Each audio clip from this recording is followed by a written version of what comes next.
भारत में सत्ता की साझेदारी की क्या स्थिति है?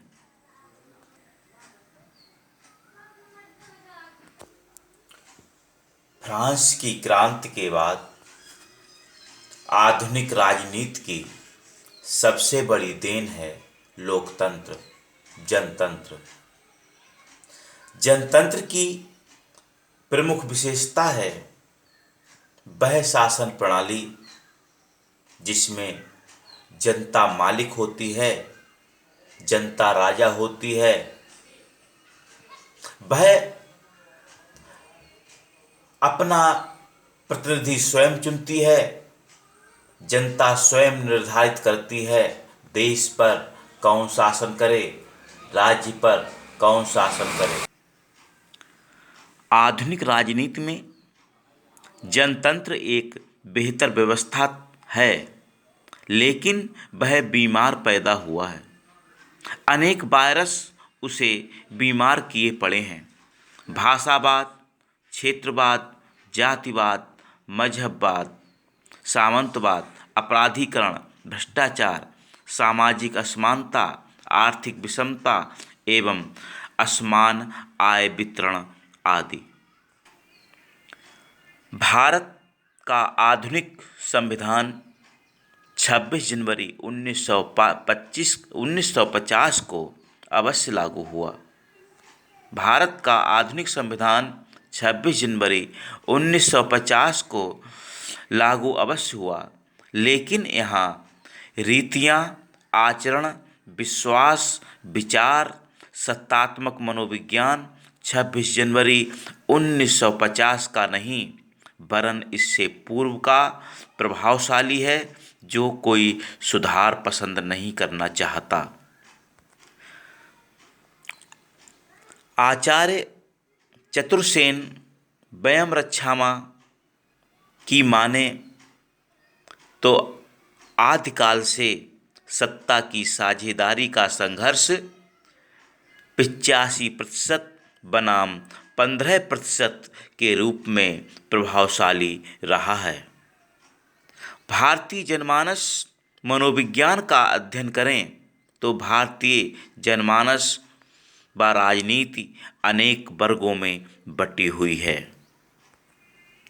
नंबर 1, जन्मजात उच्चता प्रदर्शन करता। नंबर 2, मध्यम वर्ग जो न उच्च न निम्न। नंबर 3, दलित वर्ग। नंबर 4, नकली सेकुलर वर्ग जो एक मजहब विशेष को महत्व देता है। नंबर 5, माफिया, अंडरवर्ल्ड, अपराधी वर्ग, श्वेतवर्ण वर्ग। भारतीय जनता अनेक जातियों, मजहबों, भाषावादियों, क्षेत्रवादियों में बटी हुई है। इस सब के चलते सत्ता की साझेदारी में यहाँ बेईमानी है। जन्मजात उच्चता अब भी अनेक लोगों को अपने बराबर में या अपने आगे नहीं देखना चाहती। एक मजहब वर्ग विशेष पूरे देश ही नहीं, विश्व के अन्य देशों की राजनीति समाज पर दबाव, भय, अविश्वास बनाने का कार्य कर रहा है। हर क्षेत्र में 2 या 3 जात विशेष का दबदबा होता है। बाजार में एक जाटव या मेहतर यदि कोई दुकान खोलकर बैठ जाए तो अब भी जन्मजात उच्चता प्रदर्शक उस दुकान की ओर देखना तक पसंद नहीं करते। भारत की सामाजिक मनोविज्ञान अभी वास्तव में सत्ता की साझेदारी के खिलाफ खड़ी है।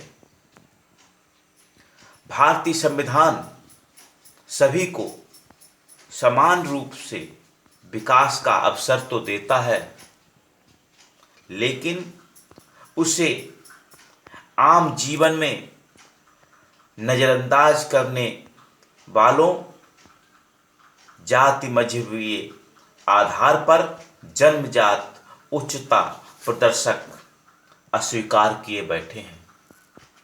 संविधान की शपथ खाने वाले लोग कम नहीं हैं। संविधान की शपथ खाने वाले तो सभी हैं, लेकिन संविधान में दिए गए सभी को समान अवसर के समक्ष जातीय मजहबी आधार पर जन्मजात उच्चता प्रदर्शक हावी हैं। कोई नहीं कहता हमें संविधान पर गर्व है, कोई नहीं कहता हमें संविधान पर गर्व है। सब कहते हैं हमें अपनी जाति, अपने मजहब पर गर्व है। ऐसे में भारत के अंदर सत्ता की साझेदारी जहरीले आबोदाना को निगल रही है। जनतंत्र में भी जातिवाद, मजहबवाद, पुरोहितवाद, पूंजीवाद, सत्तावाद खूब फल फूल रहा है।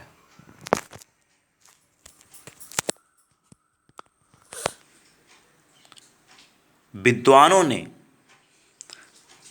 सत्ता की हिस्सेदारी, साझेदारी के संदर्भ में प्रमुख रूप से दो कारकों की विवेचना की है। ये दो कारक हैं, पहला है युक्तिपरक कारक, दूसरा है नैतिक कारक। भारत में धर्म, जाति, वर्ग, भाषा, क्षेत्र तथा लिंग के आधार पर विविधताएं देखने को मिलती हैं।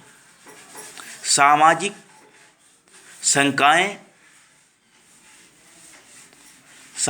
संकाय हिंसा तथा संघर्ष की भावना को प्रेरित करते हैं। लोकतंत्र में अल्पसंख्यकों की भावनाओं तथा इच्छाओं का सम्मान करना परम आवश्यक है। यदि बहुसंख्यक समुदाय स्वेच्छाचारिता तरीके से निर्णय लेता है तो यह अल्पसंख्यक के हितों के विरुद्ध होने के साथ बहुसंख्यक वर्ग के लिए भी विनाशकारी हो सकता है। लोकतंत्र आदर्श रूप में एक नैतिक अवधारणा है। यह सहमति का शासन है। यह इस तथ्य पर आधारित है कि कोई भी व्यक्ति अपने विचारों तथा निर्णयों को बलपूर्वक किसी के ऊपर थोप नहीं सकता। लोकतंत्र बिना किसी भेदभाव के सभी वर्गों की सत्ता में सहभागिता को मान्यता प्रदान करता है। यह समानता, स्वतंत्रता, भ्रातृत्व तथा न्याय जैसे सिद्धांतों पर आधारित है। लोकतंत्र की आत्मा सत्ता एवं शक्ति के विभाजन तथा भागीदार में निहित है। लोकतंत्र शासन पद्धति में सत्तारूढ़ व्यक्तियों के निर्णयों तथा कार्यों में सामान्य जनता भी प्रभावित होती है।